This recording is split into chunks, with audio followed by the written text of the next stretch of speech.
तो बात ऐसी है कि कुछ दिनों पहले तक अखिलेश यादव के लिए सारे फैक्टर्स फील गुड थे, लेकिन अयोध्या में मोईद खान का नाम गैंगरेप केस में आया और उसके बाद तो समाजवादी पार्टी के नेताओं की लिस्ट बढ़ती चली गई। अब नया नाम जुड़ा है मऊ के नेता का।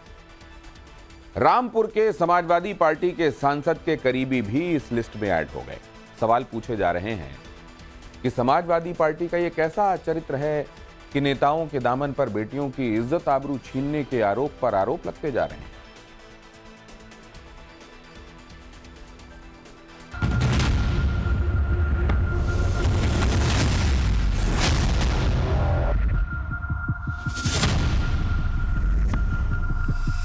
ये वीरेंद्र पाल बहादुर है। एक लड़की से रेप के आरोपों में घिरने के बाद फरार है।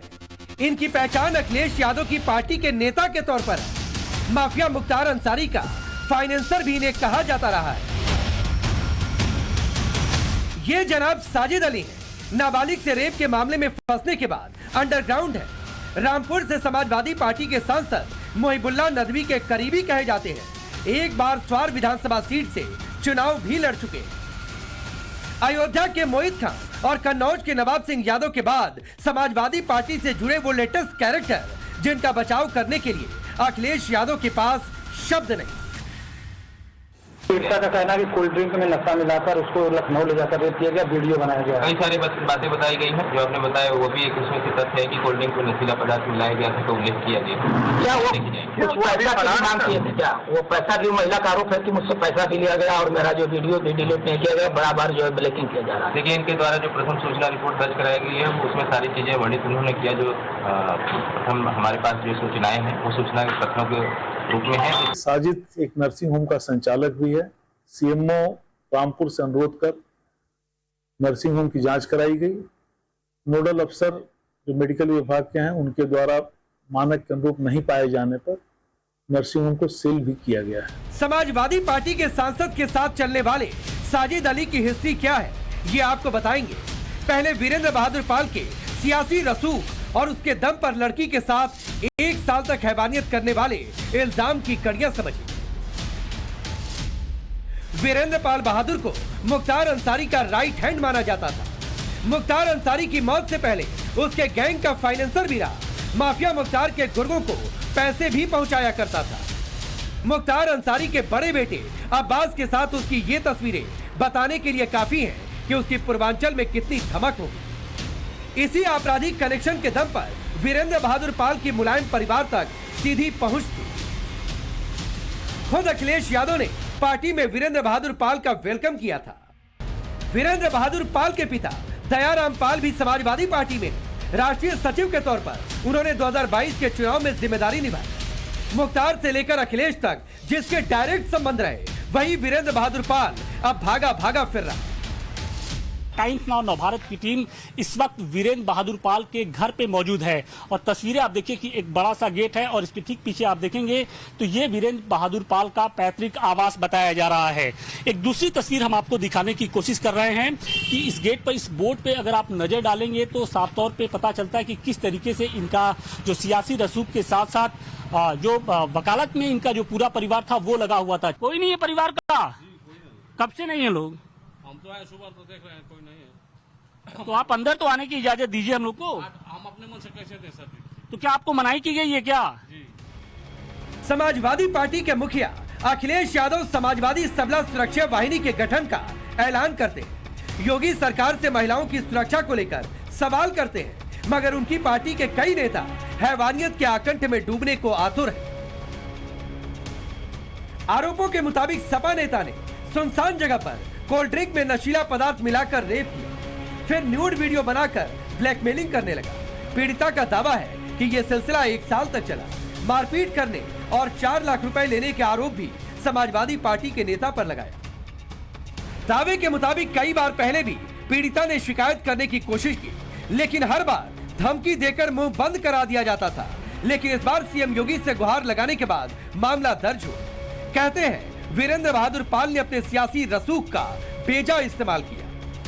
रेप के आरोपों से घिरे समाजवादी पार्टी के नेता वीरेंद्र बहादुर पाल का अपराध की दुनिया से पुराना नाता रहा है। साल 2015 में यूपी सीपीएमटी की परीक्षा में पेपर लीक कराने का आरोप उनके ऊपर लग चुका है और इस मामले में यूपी एसटीएफ की टीम ने उनको गिरफ्तार किया था और जेल भेजा था। कहा यह जाता है कि जेल से रिहा होने के बाद जब उसने समाजवादी पार्टी ज्वाइन की तो उसका जो सियासी रसूख था वो लगातार बढ़ने लगा था। अपने सियासी रसूख के बल पे ही उसने अकूत दौलत कमा ली थी। समाजवादी पार्टी के रेप के आरोपी नेता का बैकग्राउंड खंगाला जा रहा है। कितनी अवैध संपत्ति है, कितनी बेनामी है, ये जांच जारी है। खुलासे के मुताबिक वीरेंद्र बहादुर पाल के एक स्कूल का कुछ हिस्सा नगर पालिका की जमीन पर बना। उसके परिवार की मऊ के शहादतपुरा में 2 आलीशान कोठियां हैं जहां प्राइवेट गार्ड रहते हैं। जमीनों पर अवैध तरीके से कब्जे करने के कई आरोप भी पहले वीरेंद्र बहादुर पाल पर लगाए जा चुके हैं। आप ये तस्वीरें देखिए, ये 2 जो कोठियां हैं यानी शहादतपुर इलाके में आप देखेंगे तो लबे सड़क ये 2 कोठियां हैं और ये बताया जा रहा है कि इनकी कीमत करोड़ों रुपए में है। यानी इस तरीके की कई अन्य जो प्रॉपर्टीज है वो उन्होंने बना रखी है। इसके अलावा जमीन के कारोबार में, साथ ही स्कूल और पेट्रोल पंप है उसके जरिए भी जो वीरेंद्र बहादुर पाल का जो परिवार है उसने अकूत दौलत कमाई है। समाजवादी पार्टी के नेता पर आरोप इसलिए भी संगीन है क्योंकि वो मऊ कोर्ट में वकील भी है। सवाल उठाए हैं वीरेंद्र पाल बहादुर को फरार कराने के पीछे क्या सियासी नेता हैं या फिर माफिया गैंग के कुछ लोग ही अंडरग्राउंड कराने में मदद कर रहे हैं, क्योंकि इसी मऊ में मुख्तार अंसारी का गैंग आज भी एक्टिव बताया जाता है। मुख्तार की मौत के बाद उसके गुर्गों के आतंक की खबरें थमी नहीं है। खुद अखिलेश यादव ने मुख्तार के मरने के बाद गाजीपुर के बड़े फाटक में मुख्तार के बेटे और भाई से मुलाकात की थी। समाजवादियों का तो इतिहास रहा है, उनके समय में न बहन बेटियां सुरक्षित रही हैं और उनके जो बड़े लीडर थे जो आज नहीं रहे, जो संस्थापक रहे, उन्होंने बयान दिया था कि लड़के हैं, लड़कों से गलतियां हो जाती है। जिनके इस तरह के विचार जिनके संस्थापक के रहे हो तो उनके लोग क्या करेंगे? तो क्या यूपी में समाजवादियों का यही चरित्र है कि बेटी का दुष्कर्म करो, शिकायत करे तो पैसे से मुंह बंद करने की कोशिश करो और फिर समझौता नहीं करने पर धमकियां दो? क्योंकि यही पैटर्न अयोध्या में हुआ। मोहित खान ने नाबालिग का रेप किया तो केस दर्ज होने पर समाजवादी पार्टी के ही नेता राशिद खान पर पीड़ित फैमिली को धमकी देने का आरोप लगा। कन्नौज में नवाब सिंह यादव पर रेप साबित होने से पहले उसके भाई ने पीड़िता को पैसे देकर कॉम्प्रोमाइज करने को कहा था, लेकिन ऐसा संभव नहीं हो पाया।